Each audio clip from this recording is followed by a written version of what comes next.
A desonra do homem, ela é algo muito ruim. E sabe que em muitas pregações eu tenho esbarrado nesse assunto, e essa semana eu tive vontade de entrar um pouco mais nele. Porque o discurso é que nós estamos precisando de uma honra de Deus em nós. E é algo muito comum você encontrar uma pessoa que passa por uma dificuldade, e é isso que ela ouve: você está em vergonha, você está em desonra, isso é um opróbrio na sua vida. Você precisa de Deus para transformar a tua vergonha em honra. E eu comecei a analisar esses textos todos, porque se a Bíblia fala que Jesus Cristo não levou em conta e não fez caso da desonra e da vergonha que ele passou, por que nós fazemos? Sendo que é natural buscarmos a honra de Deus para nós.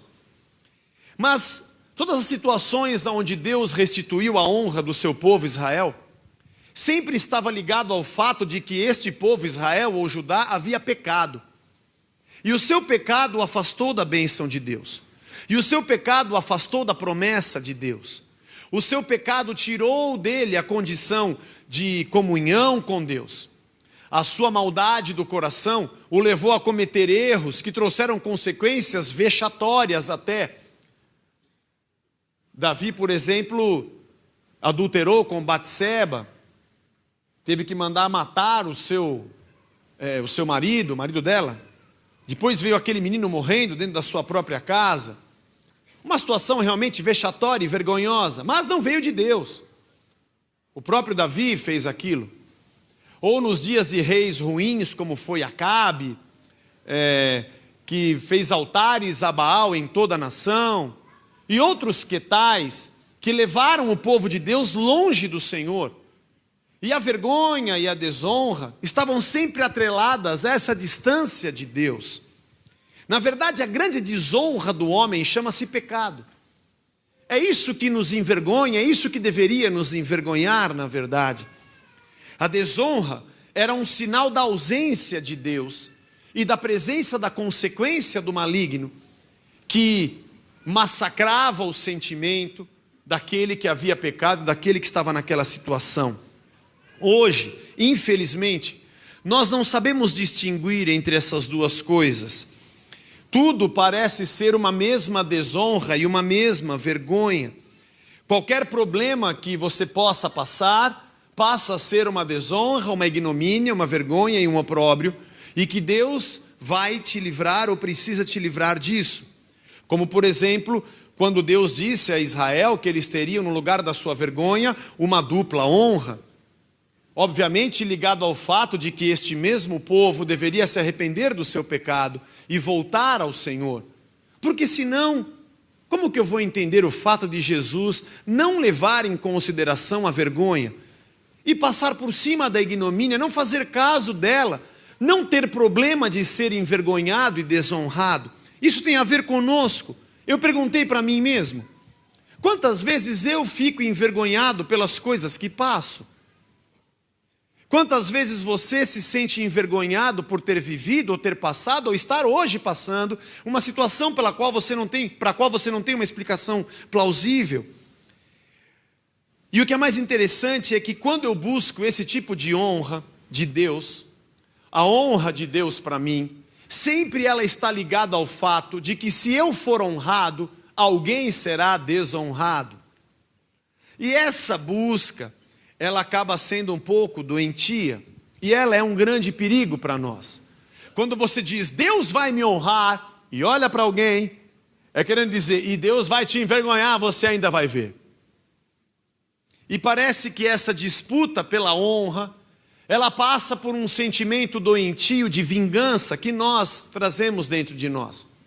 Jesus nos ensinou a amar os nossos inimigos e a orar por eles, e às vezes nós não conseguimos praticar isso. Aliás, nós sempre buscamos uma justificativa para dizer, eu posso odiar e não vou orar por ele porque ele fez isso, isso e aquilo, e ele merece se dar mal.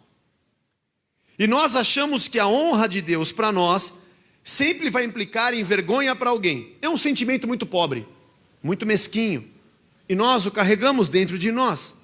A minha honra não está em jogo. como que se Deus estivesse disputando entre duas pessoas a honra, ou elas estivessem disputando de Deus esta honra, esta recompensa, para provar que ela é melhor do que o outro, ou de que a sua opinião estava certa. Chega ao extremo de você ver o casal brigando, e o marido fala, você não pode fazer isso porque na Bíblia está escrito assim, assim assado, viu? E usa a Bíblia para jogar na cara da mulher que ela está errada. E a mulher, obviamente, vai achar um outro versículo para jogar de volta, dar uma raquetada, um rebote matador, uma bola vencedora no canto, com efeito para dizer, mas a Bíblia diz que você tem que me amar e morrer por mim se for preciso, tá bom? Pá! E dá de volta, e ele fala, mas você vai ver que vai dar errado o que você está fazendo e Deus vai me honrar.